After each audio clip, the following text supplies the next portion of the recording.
I know what it's like to hate your job. Most people do. I've had good jobs, I've had bad jobs. And I've made a full, complete career transition at 33 years old. Well, I'm in the process at the moment. And I underestimated quite a few things with the process, and I have been learning a lot over the last couple of years. But if you've decided you cannot accept this job, then you have to leave the job.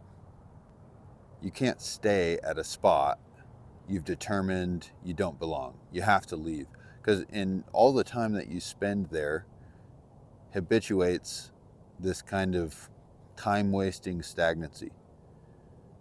And sure, all time is always productive and useful in certain ways, but it's important that you don't habituate this kind of stagnancy. That's how it starts to calcify and becomes a lifelong thing we might end up regretting. So if you've determined you need a change, make the change as soon as possible. But what change do you actually have to make? It's important to determine, do you actually need to make a career transition, or do you just need a new job? Because getting a new job is a lot easier than starting on a new career path. I'm sure for lots of job hunters out there, it's easy to say like getting a job is really hard, and it can be, but it's nothing compared to a career change. A complete career change where you go all the way back to zero, you have no experience and you have to figure it out. I mean, that's intense. I really underestimated that part, the career transition. I really underestimated it. My last job was very fulfilling. I had an awesome career, but it was low paying, so I didn't earn a good income, or it was a fair income, but I wanted more. You know, any good job is going to have a balance. I wanted to pay well, but I also wanted to be fulfilling, meaningful. I was a seasonal worker, working at ski resorts and whitewater rivers. Very fun, very fulfilling. And I was kind of topped out on income. So as far as like raising my income level, there weren't a lot of options. I was close to the ceiling. So I decided on career change.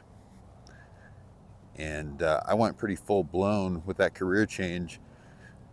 Decided I was going to become a professional pilot. I had never been in a plane before, and I didn't really know what to exactly expect about the career. But I just researched for about 6 months, and then I dove in, cut the cord, and went all in on being a pilot. So for a lot of people, I think they decide they want to leave their job or leave their career before they've actually decided on what they want, right? So how do you decide what you want to do? You've determined you don't want to be in the job or career you're in. How do you decide what you want to do? There's a good book by Cal Newport called So Good They Can't Ignore You. His thesis is sort of like, don't follow your passion. There was a long time where career advice in general was to follow your passion. But in Cal Newport's book, there's a ton of good examples about how that's just a terrible strategy.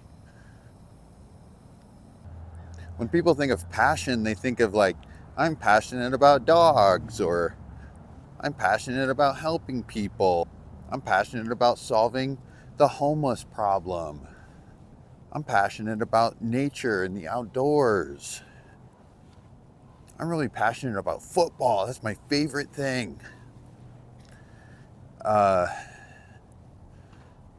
Passions, hobbies, interests, that's not how you build a fulfilling career.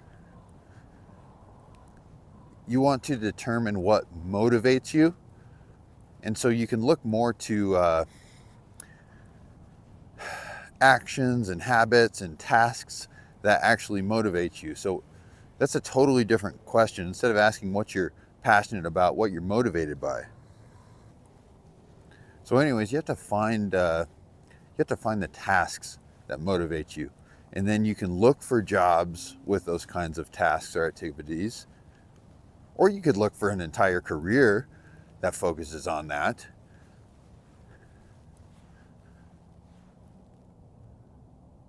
But the point is, you can find particular motivations within many different careers. For example, like, what are my motivations? I like sunsets. That is quite nice, isn't it? But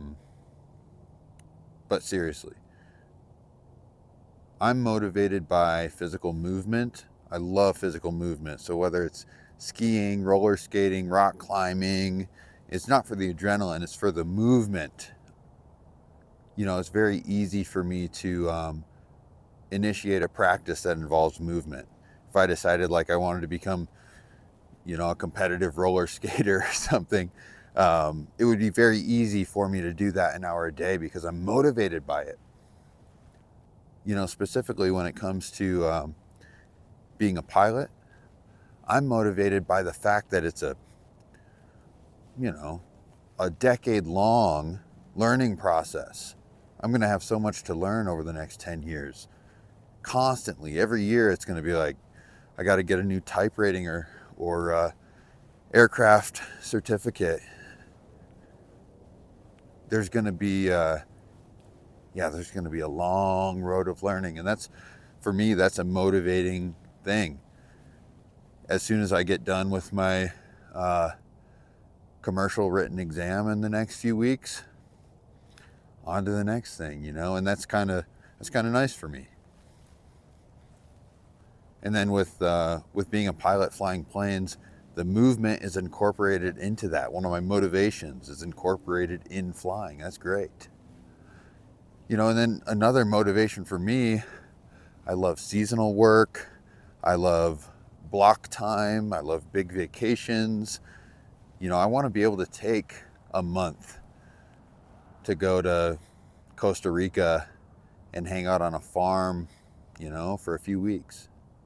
And so kind of having an interesting block schedule or something, that's going to allow me to achieve that 1 month vacation quite often, with being a pilot. And so I'm motivated by these kind of strange, unique schedules and stuff like that.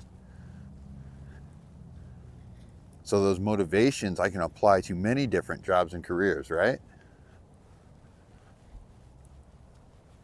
Good God, that is really nice.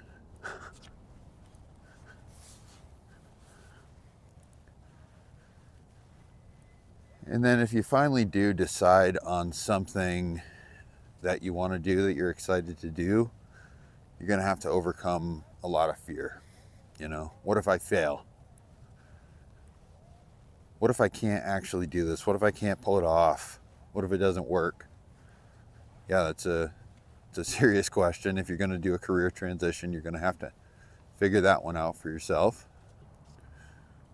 Or what if I do succeed, but I'm still unhappy? Yeah, failure is feedback, and I get it. Most people are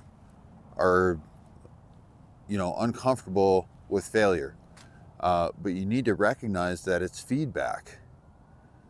Every failure is a lesson of what not to do, and that's information that you can use to make decisions moving forward. So you just have to get over that. Failure is a part of life, and that's why we do 1,000 things in our life, because hundreds of them are going to fail. And that's what we need to kind of wrap our heads around. It's way better to be doing a ton of things and failing a lot. Fail fast. That's an entire concept, fail fast. Because failure really is feedback. And so if you've only dedicated yourself to a few things ever, and most of them didn't work out, yeah, you're not going to be very confident moving forward. You know what I mean? And that's just one of the blessings in my life, is like this overwhelming curiosity. And so I'm just always trying things. And yeah, I mean, a lot of times they don't work out. And so that's fine. And I don't even consider a lot of these things failures, but I guess just my approach to life is a little bit of a curiosity and a prototyping kind of mindset.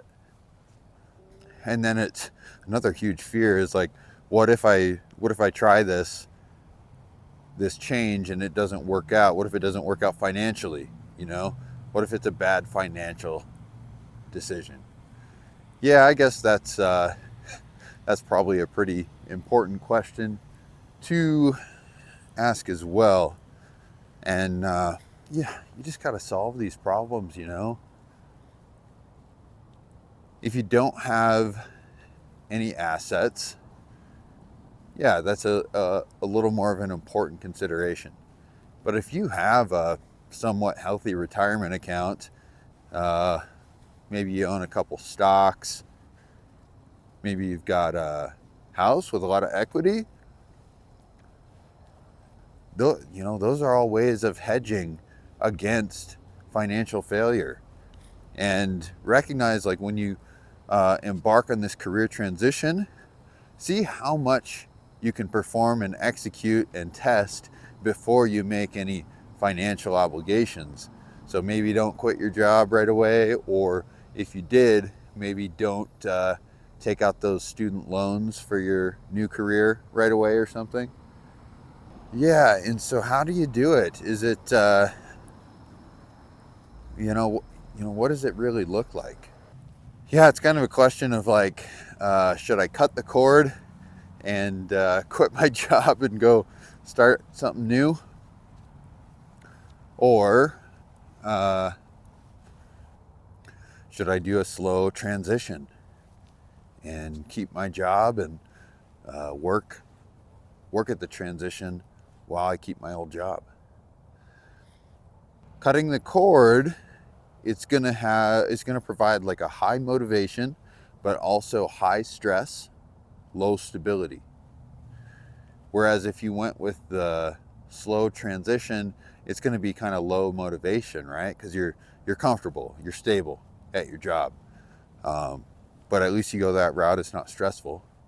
You know, for me, I cut the cord. I left my old career abruptly and moved to San Diego with no plan.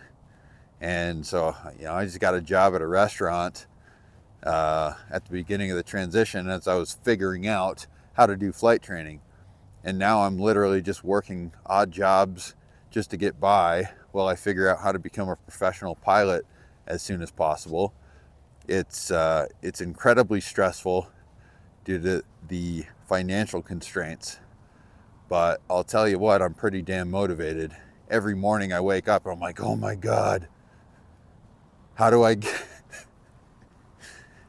complete this career transition? How do I get a job as a pilot?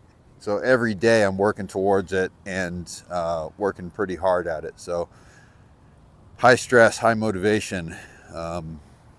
In hindsight, knowing what I know now, I don't really think this is the way I would do it if I had to do it all over again. But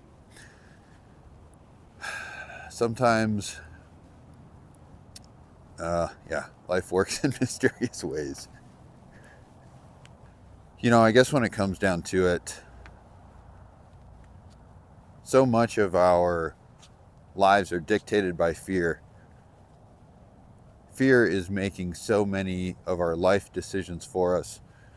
And I understand that's a reality. I don't look down on people that are kind of letting fear guide their choices and decisions. And some people are on the other end of the spectrum. Like, they could use a little more fear, right? They're reckless and they don't have good judicial skills. And so, you know, maybe they could incorporate fear a little bit more into their lives. But, you know, for me, I think it's important to recognize if you are encountering fear, you need to step into it. You need to confront it. It needs to be a priority. Fear is oftentimes a good sign. If you're afraid of something, it might be an indication of value. It could be an indication of a path that you were meant to travel.